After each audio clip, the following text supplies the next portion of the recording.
This is something we've been talking forever. But now they've discovered it with $1 billion research. And I have seen hundreds and thousands of people who just become healthy and well. If something appears on my plate, if I just feel this, I know what to eat and what not to eat. You eat something today and see, just learn to observe how agile and how active your body feels after eating this food.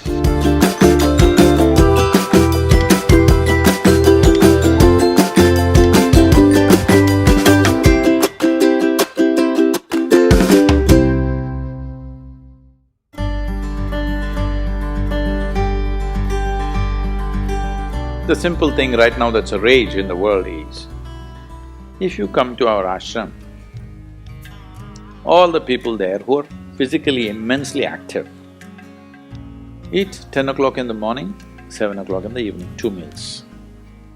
How many doctors have been telling me that they will die of malnourishment, this will happen, that will happen, you must do this, you must do that. I eat only 1 meal a day most of the days. One big meal I eat and that's it. And doctors telling me, no, Sadhguru, the way you're traveling, this will happen, that will happen, you must eat at least once in 4 hours, something you must eat. I said, leave me alone, I'm doing fine. But now, a big university in America comes up with this called intermittent fasting. It's not nonsense, it's good, but they rediscovered something that we have known forever. Now everybody is saying there must be a 16-hour gap. Then all your ailments will go away. What the hell were we saying all these thousands of years? The simple thing is, there are many aspects to this, psychological, physiological. But now cancer is on the rise in the world. A cancerous cell is like a criminal in the society. All of us have in our bodies. Only if they become… their concentration becomes more than what they should be, or they gang up and locate themselves in one place, they become like organized crime. There are pickpockets in Kochi, I'm sure. Hello? There are small-time criminals, individually operating in twos and threes. We don't take it very seriously, we leave it because it happens. But suppose all 100 of them got organized into a organized crime, now we will crack down. Because we know now it becomes a threat to the society. Similarly, cancerous cells are like this. Criminals, they're moving around, doing some damage. Their only problem is, right now, they're generally eating about 8 to 12 times more than what the other cells are eating. So if you just give sufficient break between one meal and the other, most of them will die because they cannot survive. This is something we've been talking forever. But now they've discovered it with $1 billion research. And I have seen hundreds and thousands of people who just become healthy and well simply because they're not fueling up all the time when the tank is filling. In the yoga center, all the time people are physically active. So everybody is very hungry by the time it's 3:30, 4 o'clock in the evening, they're extremely hungry. But we learn to live with that because empty stomach and hunger are two different things. Hunger means your energy levels start dropping. But empty stomach is a good thing. In the yogic sciences, today modern science also is coming in line with this. But what we know by our experience, you will spend $1 billion to come there. Because research is all about how many $1 million, that's how it is.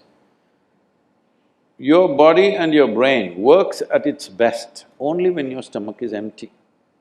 So we always make sure we eat in such a way, how much ever we eat, our stomach must be always empty within 2 to 2.5 hours' time maximum. So we go to bed hungry always. People think they cannot sleep. They can sleep. On an average, for 25 years on an average, I slept only 2.5 to 3 hours. These days I'm getting little lazy and sleeping anywhere between 3.5 to 4.5 hours in spite of the level of travel that I have. When I say level of travel, if I say my level of travel in the next few days, you will fall off your chair. Yes? Should I tell you? No, not necessarily. Because in the next 10 days, I'm in 5 different countries doing I don't know how many events, all kinds of events. So, you're able to keep this up simply because you don't overeat. It's very, very important. Everybody eats 2 meals. I generally eat only 1 meal, 4:35 in the evening, because I don't like to sit in front of the plate and worry about how much to eat. I like to eat well. So, 4:35 in the evening, if I eat a meal, it's only next day. Is this enough? Am I looking okay? Hello?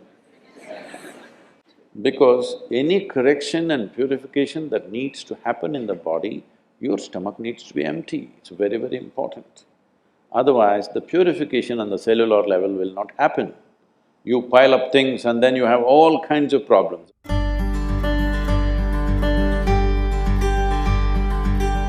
When you… when you don't touch the food, you do not know what it is. If food is not good enough to be touched, I don't know how it's good enough to be eaten. So we should not have listened to our mothers and we should eat with our fingers because touching our food helps us stay in contact with it. You can… the cleanliness of your hands is entirely in your hands. The cleanliness of the fork is not entirely in your hands. This is true.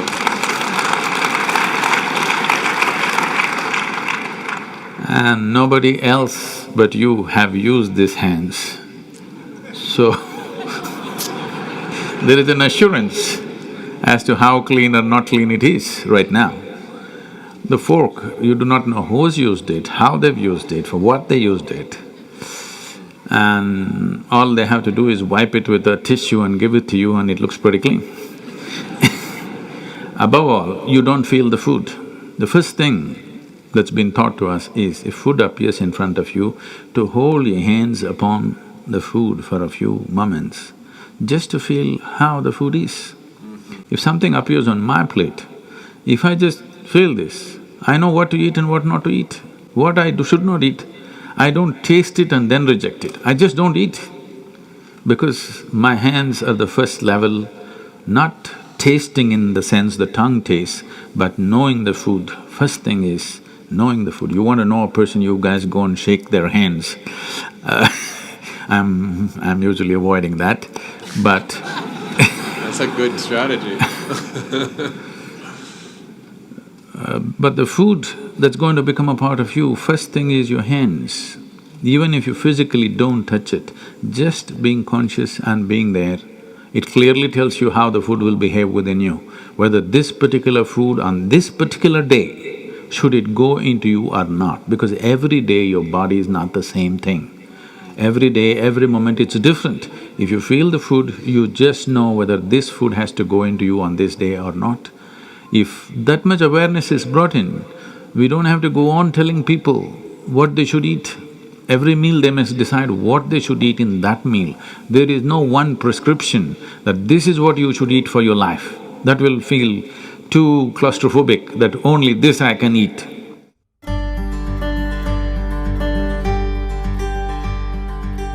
Your selection of food and consumption of food also must happen consciously. More than what you eat, how you eat it is also equally important. When I say how you eat it, these are all live substances. Every one of them had a life of their own, whether it's a plant, animal, vegetable, every one of them had a life of their own. Now in some way, you're making food out of it, you must consume it with utmost gratitude. If you approach it with a certain sense of gratitude and reverence towards the food that you eat, when I say reverence, it may feel like too much for you, but I'm asking you, let's say we put you in a room and you had nothing to eat for 5 days. If God appears in front of you, what will you ask for? Food? So that's how important it is. You must understand the food on your plate is not just a substance, it is not a material, it is not a commodity, it is life. It is the life-making material for you. So you must treat it as such. Right now, when it's on the plate, when it's out there, it has no value, but the moment you consume it and it becomes your flesh and blood, now suddenly it's of immense value. Why do we live like this? It's very important when it comes on your plate itself, you must treat it as a part of yourself. With great reverence, you must consume. Just the way you consume it, if you change that, food will behave very differently within you. This is what consciousness means. If people say your consciousness has no impact on your life, only chemical structures have impact, I'm very sorry for them because that's not how life works. Human consciousness has a deep and profound impact on everything that we touch, especially the food that we are making another life as a part of ourselves. When we are doing such an act, it's very, very important we treat it with utmost gratitude and reverence.